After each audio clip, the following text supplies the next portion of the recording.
All right. So, hello, everybody. Welcome to another Presque Isle Audubon program. I'm Brian Miller, the program chair, and we have a wonderful talk ahead of us tonight.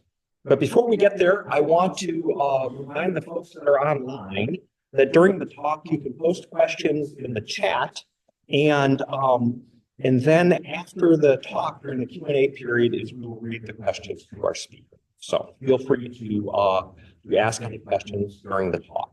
And then just to give you our upcoming schedule, we are, Sue, can you mute your computer? Pardon me? Can you mute your computer? We just have an echo going on here. Sorry, guys. All right. Okay. So our upcoming programs. Next month, we are going to have a Zoom only meeting, and it's going to be on November 15th at 7 p.m.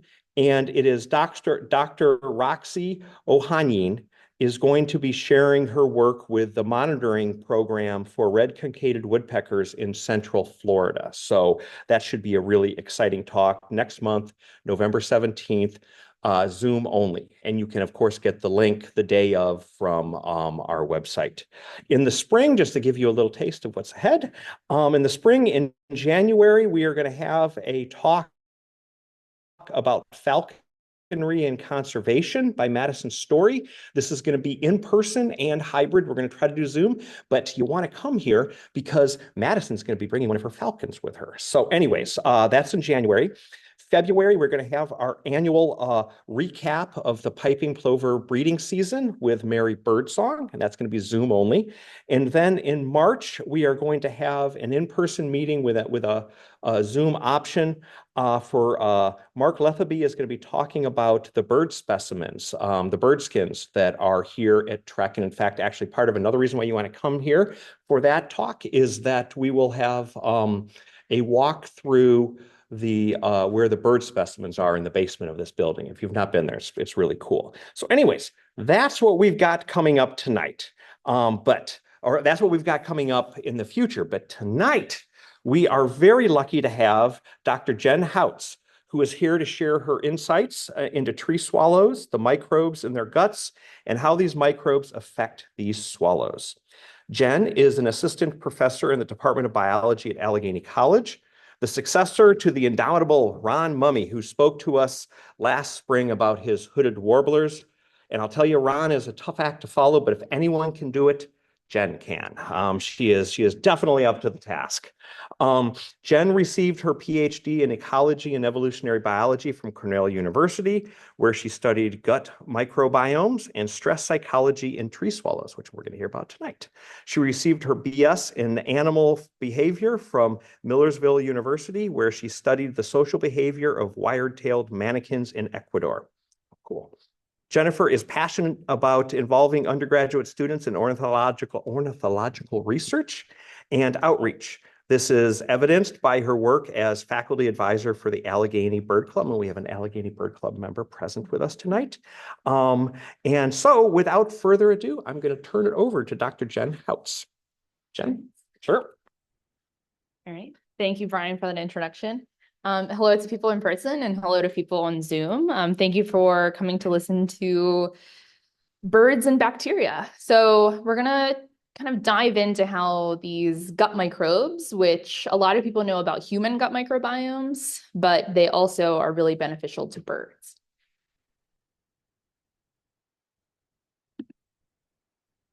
So the first thing I always like to do is give a little background information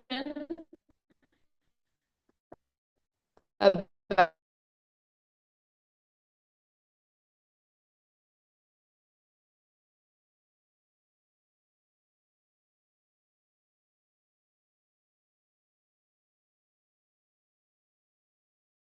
choose where to go. It came down to financials and proximity to home. So if you're good at biology in high school, everyone tells you to become a medical doctor. So that's what I did. Started off pre-med at Millersville University, which is a state school in Lancaster, Pennsylvania. And I took a human anatomy and physiology course with a cadaver lab. And at the first lab, they pulled back the sheet off the cadaver and I fainted. So then I had to go tell my parents that I was no longer going to be a medical doctor.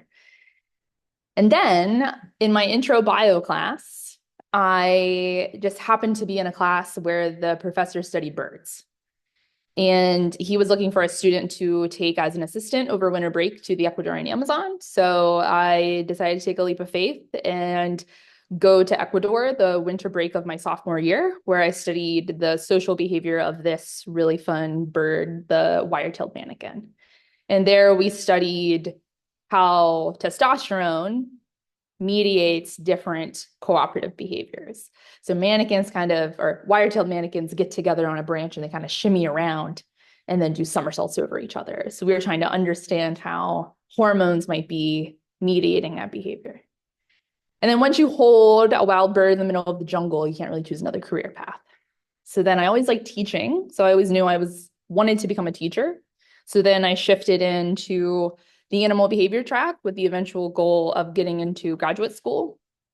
And I ended up going for my PhD at Cornell University, where I studied tree swallows. So that is the work I'll be talking about today.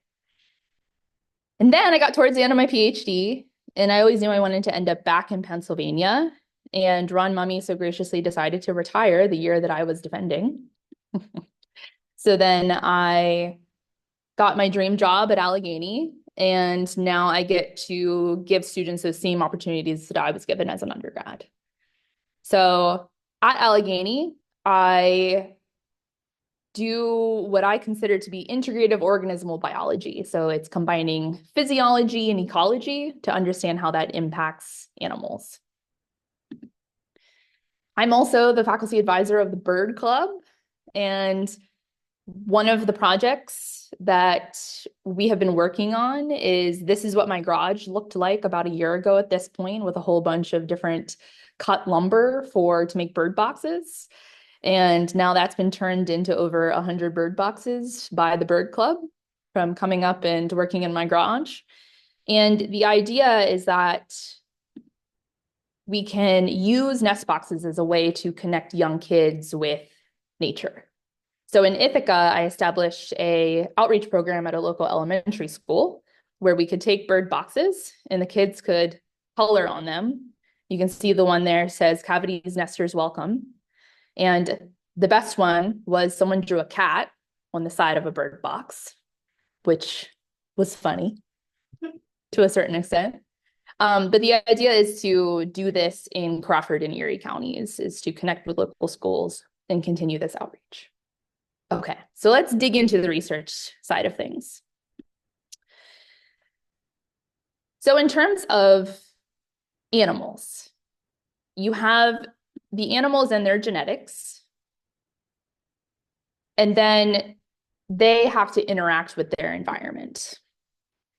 And a lot of ecologists are interested in how do animals respond to different ecological stressors. And in addition to the animal's own physiology, animals evolved in a microbial world.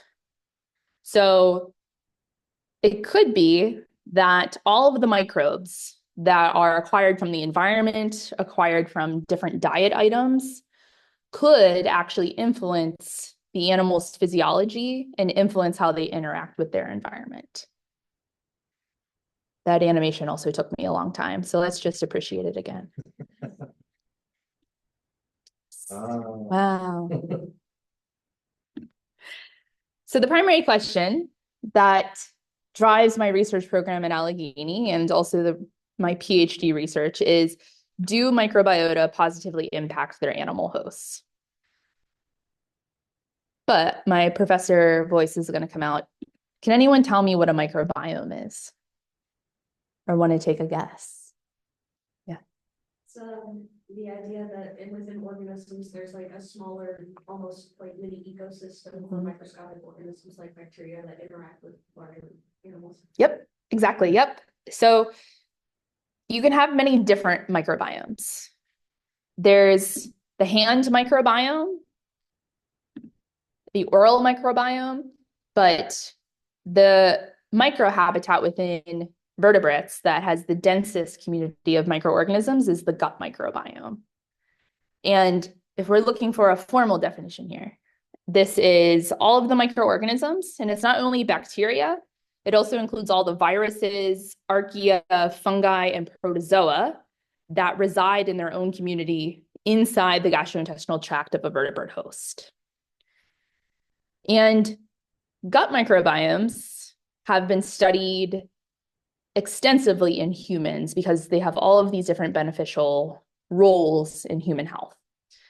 So just to name a few, the gut microbiome actually influences digestive function. So there are certain types of diet items like plant fiber that we as humans have a really hard time digesting. And we actually then use our microbes to help break down those diet items so that we can use those nutrients.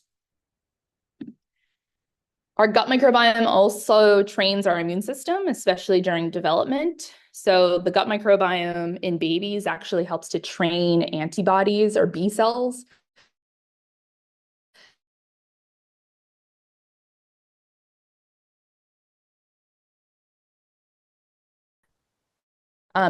As to what to recognize as a body cells. It's the way that, so this is called the gut axis or the microbiota gut-brain axis, which was the topic of my entire PhD, but in birds. But I'm really interested in, can the gut microbiome influence things like the behavior of their hosts? Because that's what really in the wild, feeding behavior, predator defense behavior, mating behavior, that's what's actually going to allow the animals to survive in these dynamic environments. So just to give some background information, there's a lot of studies that have actually found that those gut microbes within the host can actually influence the behavior of that host. So, for example, in the scent glands of hyenas, there are communities of microbes in those scent glands, and the scent gland microbiota actually predict the reproductive status. So hyenas can smell all the volatiles coming from these microbes and actually tell who is reproductively ready. Sometimes the microbes are actually on the outside of the organisms, just like a skin microbiome. So on harvester ants, the external microbiota actually is a way that they will recognize nest mates. And then in fruit flies, we know that the microbiota actually influence mate preference because it influences sex pheromone production. So a lot of the times it's due to the fact that these microbes are producing kind of byproducts or chemicals that then the host learns to recognize. And then finally, we can reverse that relationship, and host behavior can influence microbiota. Does anyone have a pet dog at home? Yeah, so there's some really interesting studies that show that humans that live with dogs, actually the gut microbiome of humans will homogenize with the saliva microbiome of the dog because you are living in close proximity with another source of microbes. So by just the behavior of being more social, for example, can also influence your gut microbiome. So in yellow baboons, grooming partners that will sit together and they pick out all the different parasites out of the fur. Grooming partners, probably just due to the sheer fact that they are spending more time together and physically touching each other, their microbiomes are more similar. In certain lizard species, animals, this is polyandry. So it's breaking monogamy. It's where you have one female that mates with multiple males. And by mating with different individuals, that would increase the microbial diversity of that individual. And then let's bring up birds finally, because that's why we're all here. But in black-legged kittiwakes, we know that if you can identify the mates, that they have more similar cloacal microbiomes. So the question that we're going to set out to answer today through this talk is specifically in birds, is there this bidirectional relationship where the gut microbiome might influence the host and then host behavior having these downstream effects on the gut microbiome? So now we're actually going to introduce the star of the show. We're going to address the question, how does microbiota affect host behavior? And the word microbiota is kind of interchangeable with microbiome.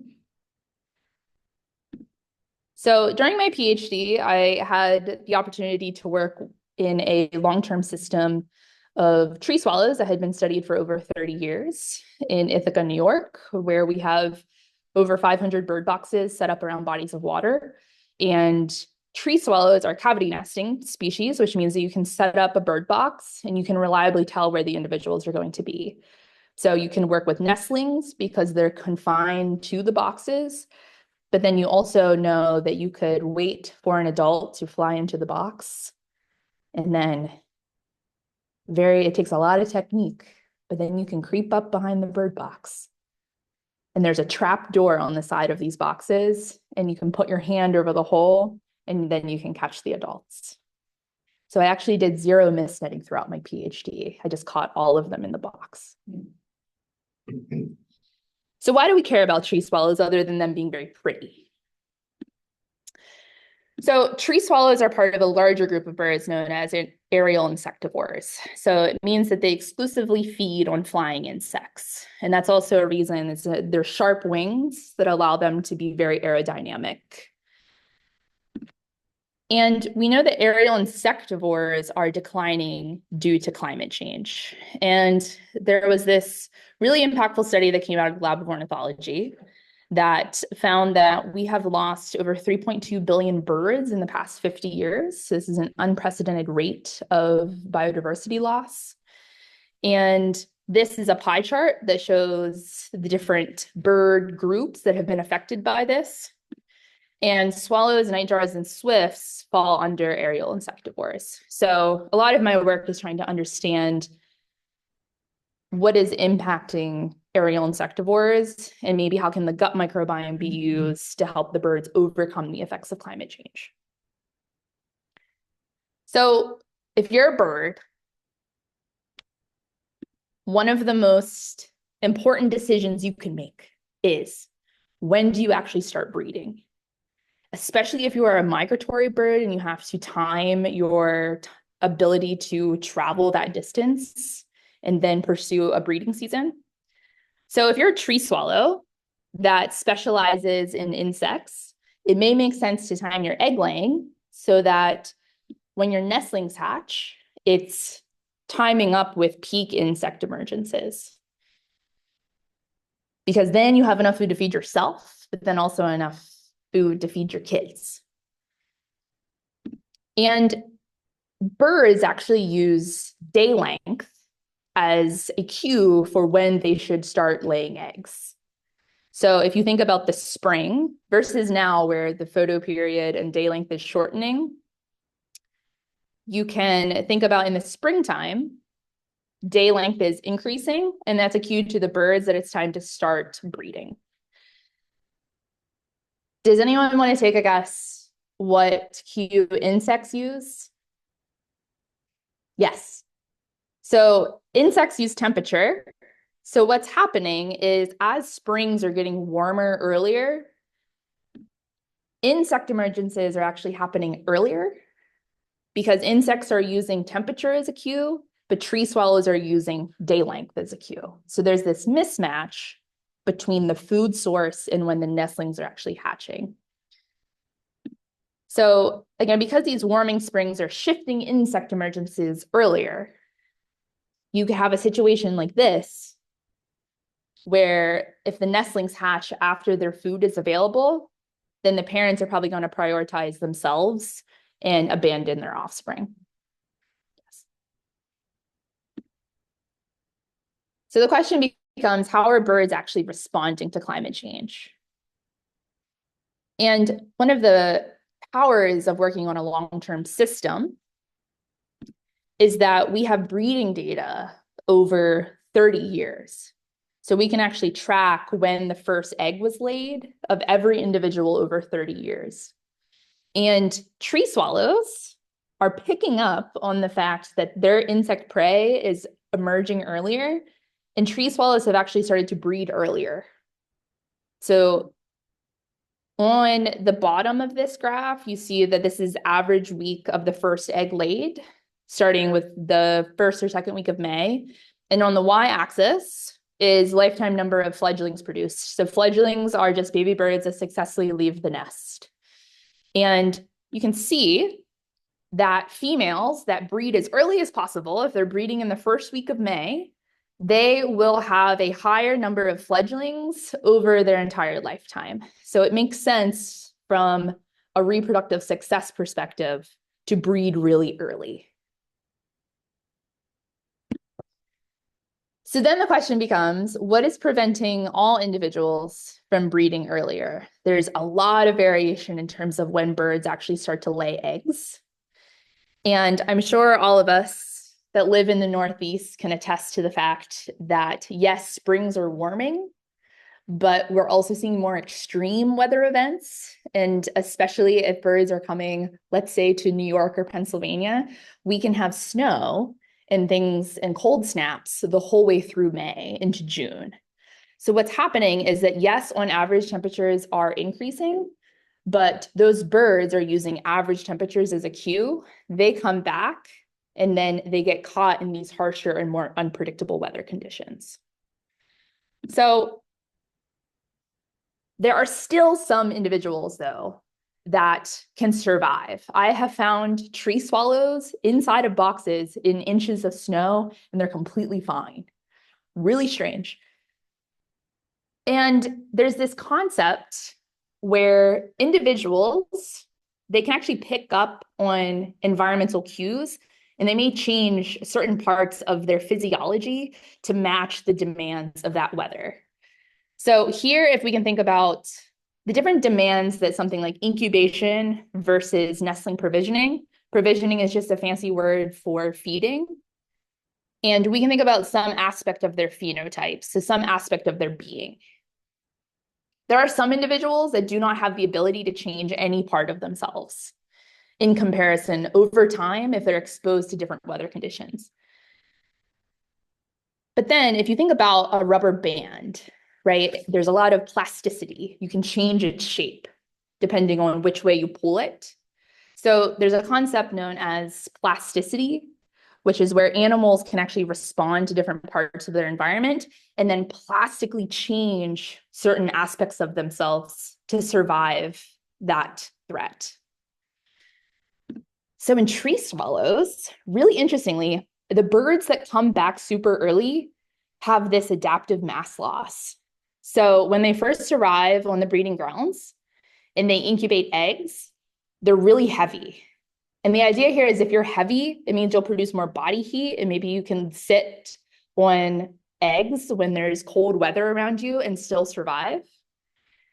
But then the demands are going to change. Once those nestlings hatch, yes, you have to keep them warm, but probably the main thing that you're trying to do is feed them. So then by the time that the nestlings hatch, they actually lose a whole bunch of their body mass so that their flights, imagine having to come back and catch insects and then feed 5 to 7 kids like every 20 minutes. It would make sense that you maybe want to be more fit and a little bit lighter so that those feeding trips are more energy efficient.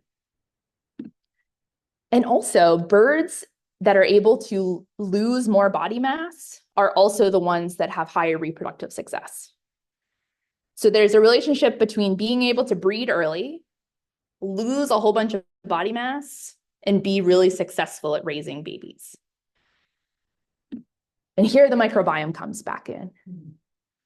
So a lot of research in humans goes into how if you have a certain type of microbiome, it can actually lead to things like obesity, diabetes, things like that, because the gut microbiome is so linked to nutrition. So the idea here then is the gut microbiome actually the mechanism that's driving this adaptive mass loss? So 2 sub-questions here is, do earlier and later breeders differ in their gut microbial diversity? And do changes in the gut microbial diversity predict changes in their body mass? So in 2017, when I was just starting my PhD, we went out and we caught adult females 3 different times throughout the breeding season. So we caught them on day 6 of incubation, and then we took a cloacal swab as a way to sample their gut microbiome. And then we caught them again on day 3 of nestling provisioning, and then we caught them again. Tree swallows are really resilient. They will dive bomb me when they see me coming, but it doesn't matter how many times you catch them, they keep coming back. So we have this within a single individual, 3 different time points where we know what their gut microbiome is across to the breeding season. So how do you actually go from a swab of a bird to then getting actual bacteria? So you have to extract the DNA from the swab. And here I have to highlight 4 students who did over 380 DNA extractions. One DNA extraction takes about 5 hours. So they deserve their pictures being up here for sure. And then what you have to do is there is a gene that is found in all bacteria. And if you sequence that gene, then you can actually get at, from a swab of a bird, then you can actually tell how many microbes and what species of microbes are there through genetic sequencing. Okay, here we go. The first data slide. Yes, exactly. Yeah, for this study, but I do have nestling samples too. Yeah, it's a great question. Oh yeah, I should also say feel free to ask questions as we go. Okay, so first question, right? Do earlier and later breeders actually differ in their gut microbial diversity? And they do. So here on the x-axis is lay date, and this is just converted to Julian date, which means it's just the successive day out of 365 days. So, and then on the y-axis, we have microbial richness. So birds that arrive there earlier have a higher microbial diversity at incubation. So when they first arrive back, they start laying eggs, they arrive with a higher microbial diversity. And then in addition to looking at just these static points of diversity, we could have just caught them and taken one swab, but we wanted to see how the microbiome is changing as the demands of the breeding season are changing. So then if you look at the difference of their microbiome between incubation and when they feed nestlings, just like they're losing body mass, they also lose microbial diversity. So again, on the x-axis, we have lay date, which again is the first day that the egg is laid. And then now on the y-axis, we have change in microbial richness, which is how many bacteria are there from when they're feeding their babies to when they're incubating eggs. So not only are the birds that are coming back earlier have a more diverse microbiome, but then they're losing the majority of their diversity over the breeding season. And then finally, the real question is the change in the microbiome actually linked to that change in body mass that we talked about? Does anyone want to take a guess? Yes. Yes. It's like so exciting. It made writing my dissertation much easier. Okay, so now on the x-axis, we have change in body mass in grams. And again, this is going from incubating eggs to feeding the nestlings. And on the y-axis, we have change in microbial diversity. So there's this positive relationship that birds that lose more body mass are also losing more microbial diversity. So to sum up all of that data, so yes, earlier and later breeders do differ in their gut microbial diversity. So early breeders have a higher microbial diversity at incubation, but then as the demands of the breeding season change, they're losing more microbial diversity by the time they begin feeding kids. And then finally, this change in microbial diversity is also related to this change in body mass. And early breeders not only lose more body mass, they're losing more microbial diversity, and they also are the ones that are more successful at raising offspring. But as I tell my students, correlation does not equal causation. So this is all a correlation, and we can't necessarily say that one side is causing the other. So the next step of this is to do an experiment where we try to manipulate the gut microbiome and see how that impacts body mass. Does anyone want to take a guess how you can manipulate the gut microbiome? Ooh, yes, you could change their diet. It's a great point. Yeah, you could actually give them like a probiotic. What's the opposite of a probiotic?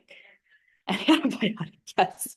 So I'm not going to talk about these results, but in grad school, I actually gave tree swallows antibiotics to mess up their gut microbiome and then see how that impacted their body mass. And we'll be replicating this experiment here at Allegheny in the next couple of years. So stay tuned for that paper. Okay, so now let's flip the relationship and let's think about how host behavior, so things that the swallows are doing that could then influence their gut microbiomes. So do you know what the different microbiome, do you know what they are? Yes, I do. Yes. So, question then is, Yeah. in the end, those that lost more, is what left the same as what's in the other ones? That didn't. Yeah, so all the species are the same except for the amount of each species. What we find is that they're tending to lose a lot of pathogenic species. And then the very few microbes that still exist in the ones that have the adaptive mass loss, they actually have a lot of lactobacillus left over. And lactobacillus has been linked to a lot of weight changes in a lot of rat studies. So there is some evidence. So what we're going to do is we're going to try and target that lactobacillus species with an antibiotic to see if you remove that beneficial microbe, can the early breeders still shift their body mass back and forth? Yeah, it's a great question. Okay. So another cool thing about tree swallows is that they're really social, especially if you put a whole bunch of bird boxes about 10 meters from each other. They are considered semi-colonial, which means that they don't like to live in a solitary box. They'll visit each other, even if they're not related. And they have this natural variation in sociality. So one thing that my doctorate lab found was that in females, a lot of people, when you see tree swallows, you might think of the iridescent blue on their backs, but the brightness of the white breast plumage is actually what predicts sociality in females. So other birds can actually pick up on how bright the white breast feathers are, and then that determines how social they are. And when I was an undergrad, my first bird job was to go stand in the middle of the Amazon for 7 hours a day with a pair of binoculars and spot individual wire-tailed manakins. And they had color bands on their feet. So that's the good old-fashioned way to identify individuals, especially if you're trying to see if some are interacting with others. But nowadays, we have really incredible technology where we can actually track social behavior remotely. So in Ithaca, every box had something called an RFID on it, or a radio frequency identification device. And every time in the beginning of the season, the goal is to try and catch every individual that you can, because we not only put a metal USGS band on them that has a unique ID, on the other foot, we put something called a PIT tag, which is a passive integrative transponder tag. And it's basically like an electronic, just like if you get your dog microchipped, it's the same technology. So it has a unique electronic signature or ID. And then what happens is this RFID, there's an antenna that goes around the entrance hole. You can see that black wire there. And then it's connected to a computer board that's attached to the bottom. And what happens is every single time a bird flies through there, the antenna around the hole actually reads its pit tag and it saves who it is. So we can actually track not only how many times, especially if a bird has nestlings in that box, we can track things like feeding rate, but we can also track sociality. So we can download all of these records and then tell who is visiting who and how often. So again, we did a very fancy experimental design where we wanted to manipulate the behavior. So what better way than to try and manipulate the signal that the birds use to figure out who was the most social? So what we did, the Animal Ethics Committee loved this one. We took a gray marker and we dulled their white breast feathers because, again, the white brightness is the social signal that they use. So we dulled it out. But then what's to say that the smell of a marker is not going to influence the way that they behave? So then with the control group, we just took a clear marker of the same brand and we colored over their feathers. That way we could tell that it is actually the dulling rather than just the fact that we are coloring over them with a color that they might perceive the smell.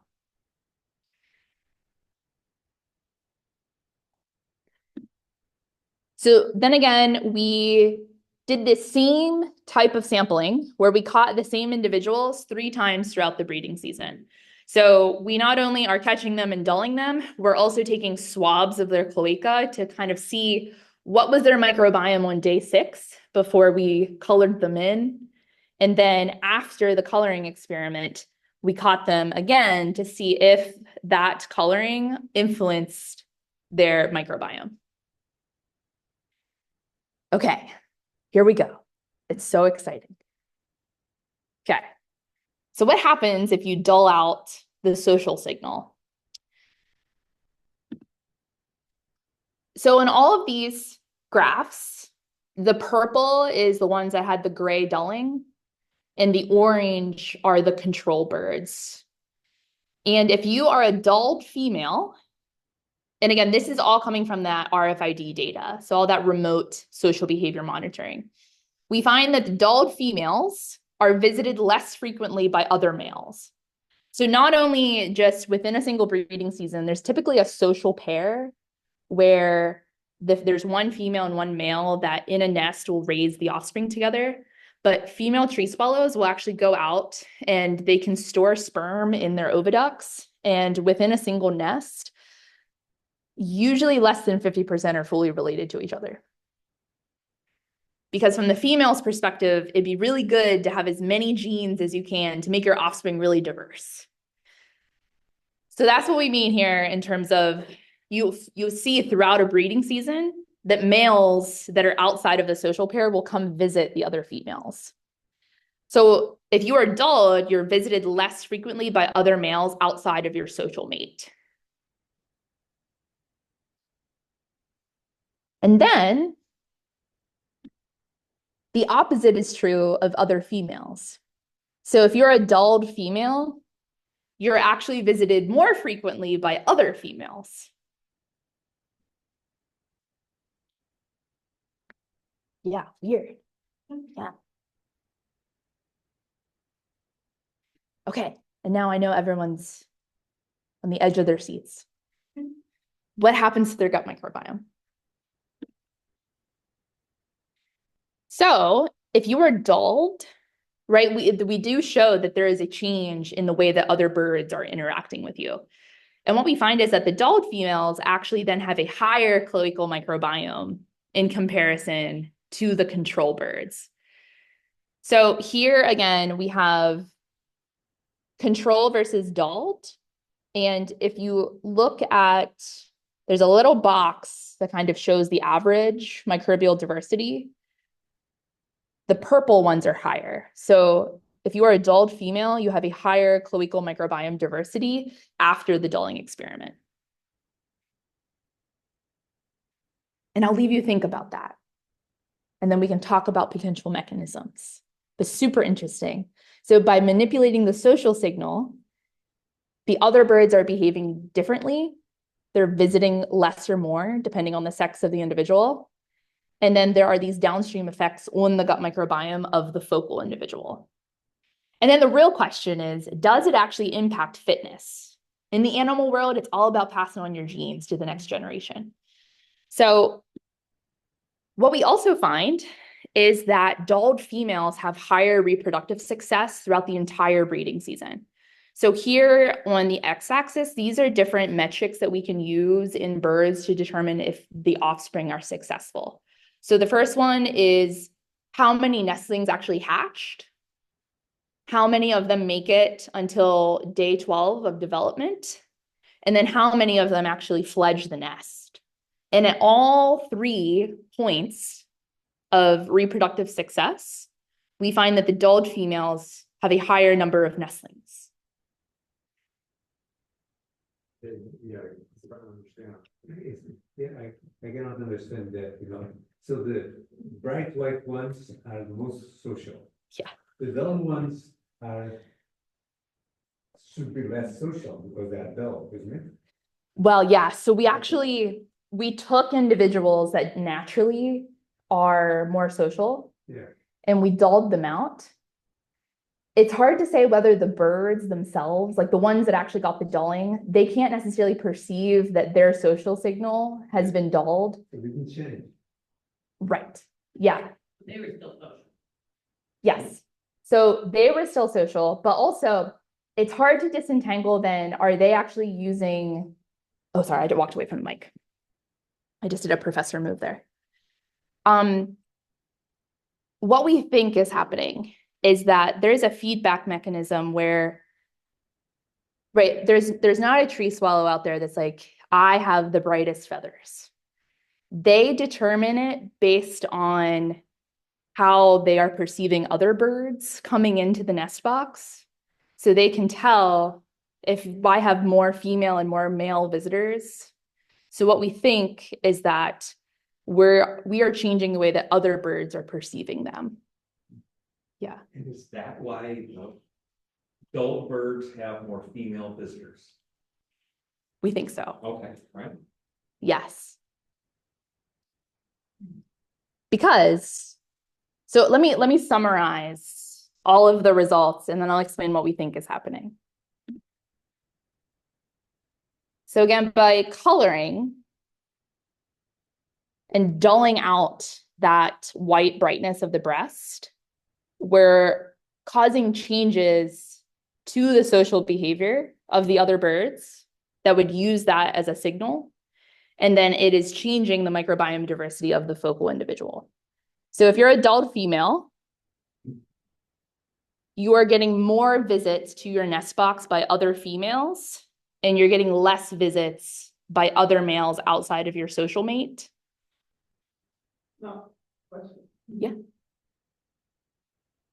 Are we inferring that the visits by other males are resulting in population? You beat me to my point.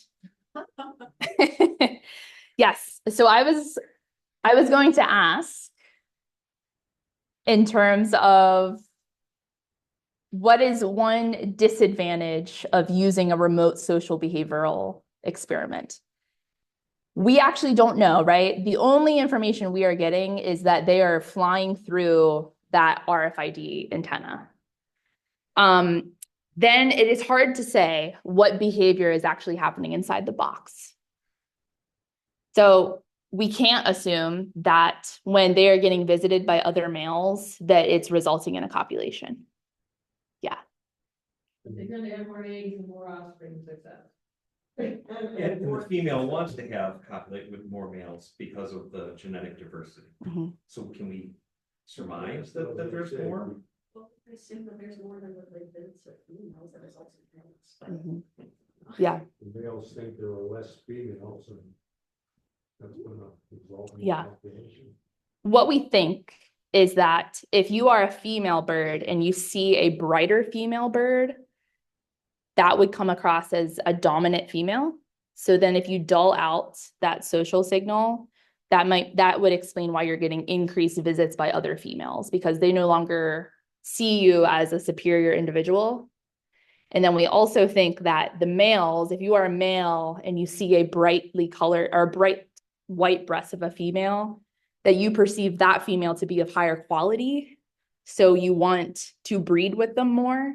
So that explains why if you dull out the white breast, they're getting visited by more females that aren't as intimidated anymore.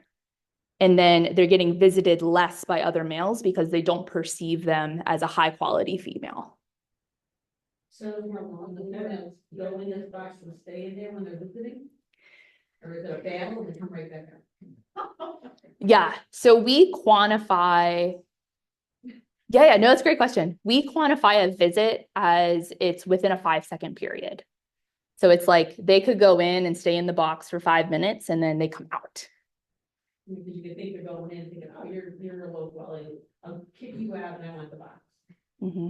Yeah, these visits would already be happening by the time that there are babies inside the box. Yeah. In tree swallows, at the very beginning of the field season, or the very beginning, the males are the ones that migrate back first. And the males are the ones that actually then look inside the box and determine which box they want to have. If you go out in the really like in March, April, sometimes you can find that the males have actually started to place feathers inside of the box as a way to claim their territory. Yeah. Do they multiple brood? Do they have multiple broods? This population in Ithaca, New York was typically single brooded. And if they had some type of clutch failure at the very beginning of the field season, then they're more likely to reproduce again, but they're typically single brooded. Yeah. And the visiting females aren't bringing in food. Right. Yeah. It is such an open question right now as to why does it benefit other females, especially to go visit other females? We think they're collecting social information, and some data that I'm not going to present because it's being led by another grad student in my doctorate lab is we did this experiment a second time and we put GoPro cameras inside the boxes. So we actually know, or we are trying to understand what behaviors are happening. Because it would be really convenient to say that when another male visits that they are copulating, but it's actually not the case a lot of the time. There are some males that don't even have their own nestlings that are just flying in and just looking. They look at all of the nestlings and then they fly away. Mm-hmm. So I'm wondering if yeah, how is that affecting? Yeah, because I'm curious, so are there, because the ones that are adult that have more female visitors have more gut microbiome diversity, right? Mhm. So were they visited more by females so much that they got more visits overall to make up for the loss of males, to make up for more social interaction? Or is there something in like female birds that cause them to be more diverse when they interact? Because you'd think that the more social you are, generally the more microbes you're exposed to. So I'm curious about that. Yeah, we think that just by the sheer number. So if you also look collectively at even not by partitioning it by sex, what you find is that the adult females get more visits overall. Yeah. So what we think is that it is just the sheer fact that there are more birds bringing in their own microbes, and those microbes go into the nest, they'll fall onto the babies, even if there's no physical contact between the individuals, they are shedding microbes into that environment. Now we could really go down a rabbit hole. And the rest of my PhD was looking at the relationship between stress hormones in the microbiome. And if you're more stressed, your microbial diversity goes down. So it could just be the sheer fact that there's more individuals visiting, but there could also be some type of indirect effect of changes in hormones that then have these downstream effects on the microbiome. But we don't have hormone samples from these individuals. Yeah. So how about success in breeding or success in clutch size and how fit they are to go get food and bring it back with. Yeah. Cool. Yeah. Typically in humans, if you have a more diverse microbiome, it typically is indicative of greater health. We're still trying to see if that holds up in birds. Because here what we see is that the individuals that have a higher microbial diversity also have the higher reproductive success. So we're still diving into this. And I love that these results pose so many questions because that's why the field's so exciting. Because in the wild, I'll finish up here and then I'll answer more questions. But so what we do find is that in tree swallows, these early breeders have these inherent differences in their microbiome. So it could be that by having a certain microbial diversity, it makes you more likely to survive certain types of really harsh early season conditions. And then we also see that if you manipulate the social signal of the birds, changes in behavior then cause these downstream effects on the gut microbiome. So we do have some evidence of both sides of this bidirectional relationship. Okay, fantastic. Okay, so thank you so much, especially to those on Zoom, and I'm happy to take questions. Females doing all that visiting, do they have nestlings also that they're leaving behind? Sometimes. Yep. Sometimes they are females that have arrived back later. And one hypothesis is that if you're a female that you didn't come back until much later and a lot of the boxes are already taken and being defended by really high quality males, they actually will fly in and we think they're looking at the number of nestlings to assess like who is really good. And then they fly off and we see sometimes that female tree swallows chase certain males. So it could be that the lower quality females come into the boxes of the successful females to survey that they're good. And then they try and mate with their male. It's really interesting. We also see sometimes, really strange, unrelated adult individuals will come in and feed the nestlings of unrelated adults. It's not very common, but it has happened. We've caught evidence of it in the GoPro videos. So yeah, we're still trying to understand the social system behind why are they so social and trying to understand, right? Because just by coming into sheer contact, you're going to homogenize your gut microbiome, or if there's a shared environment. So we're trying to understand how behavior and the microbiome kind of feed on top of each other. Could you explain again what the connection is with climate? Yeah. Climate warming and insect populations. You say that insects are occurring earlier in the Yeah. year? Yep. Yeah. So insects, and this is why cold is so detrimental to aerial insectivore birds. So insects, they have to have heat from the environment to even move.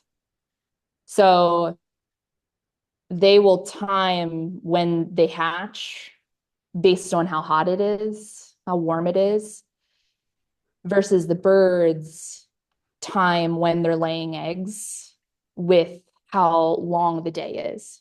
So there's a mismatch in terms of what cues insects are using to determine when they peak, and then the birds are using a different signal.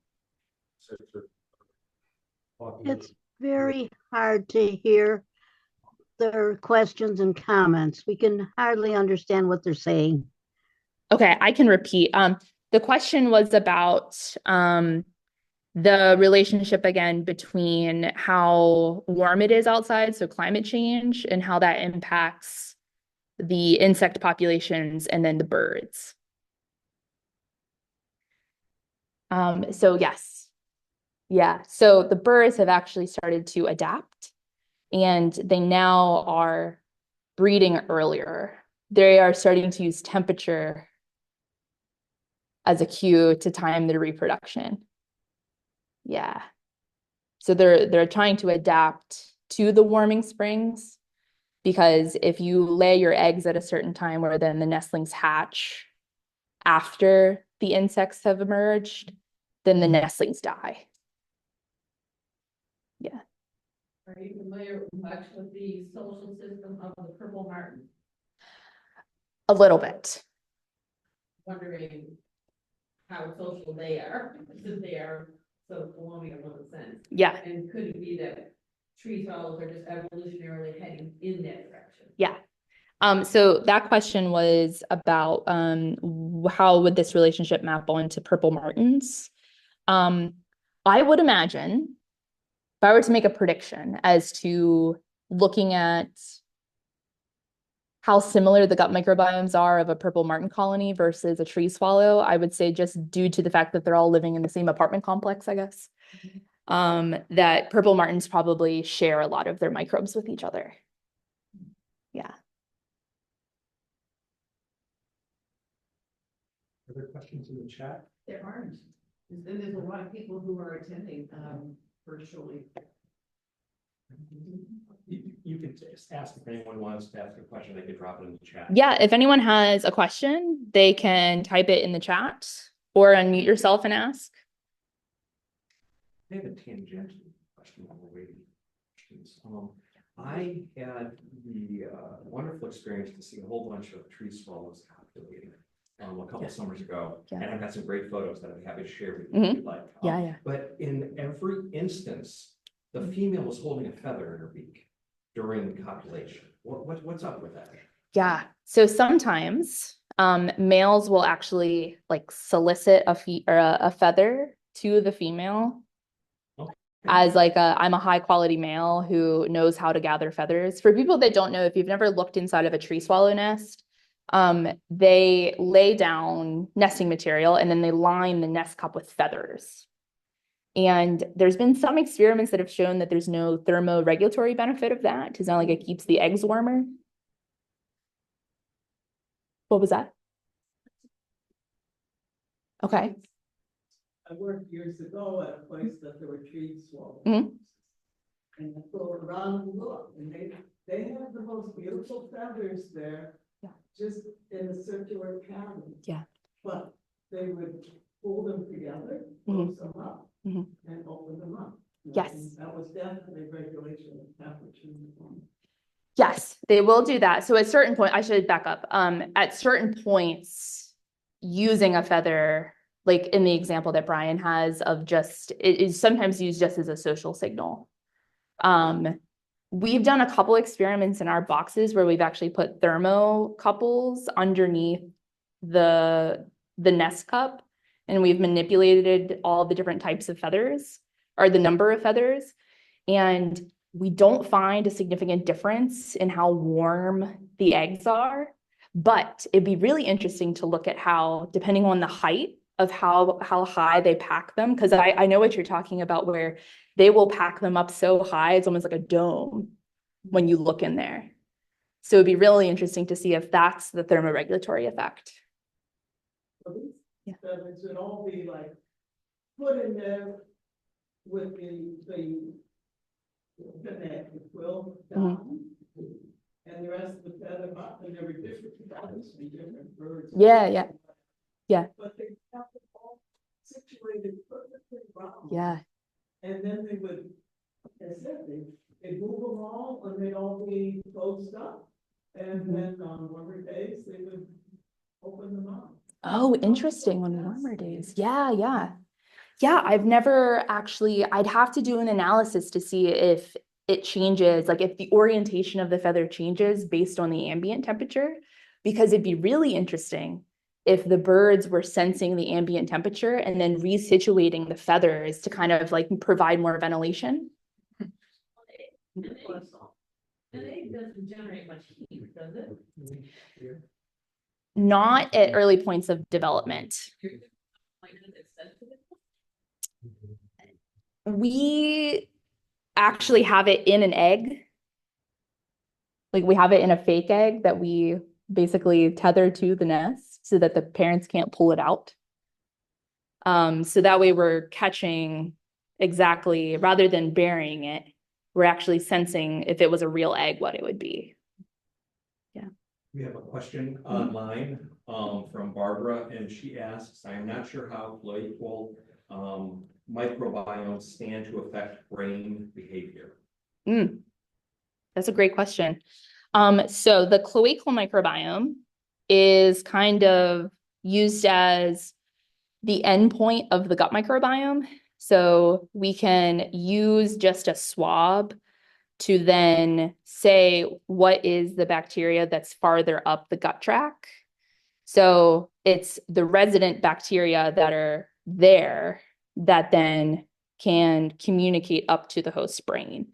There are nerves that innervate throughout the gut that can sense when there are changes in the microbial communities, and then it can actually send direct nerve signals up to the brain to tell the host when there are changes in the gut microbiome.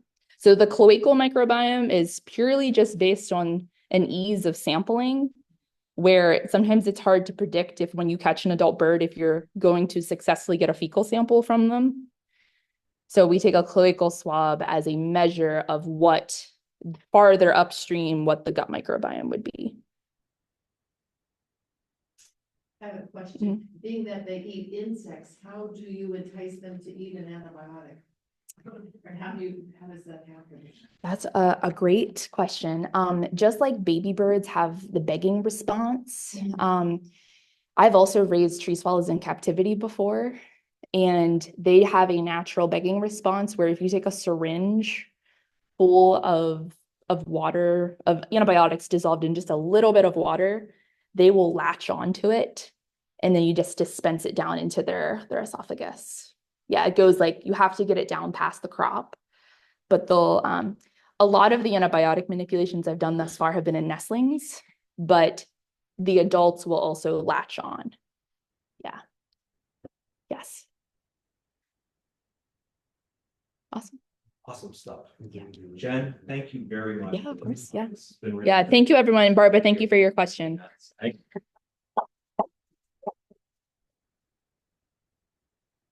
All right, thank you all for joining us. Tune in next month, November 15th. We will have our Zoom only meeting about the monitoring program for red cockaded woodpeckers in Central Florida. And until then, happy birding to everybody. Cheers. Bye-bye.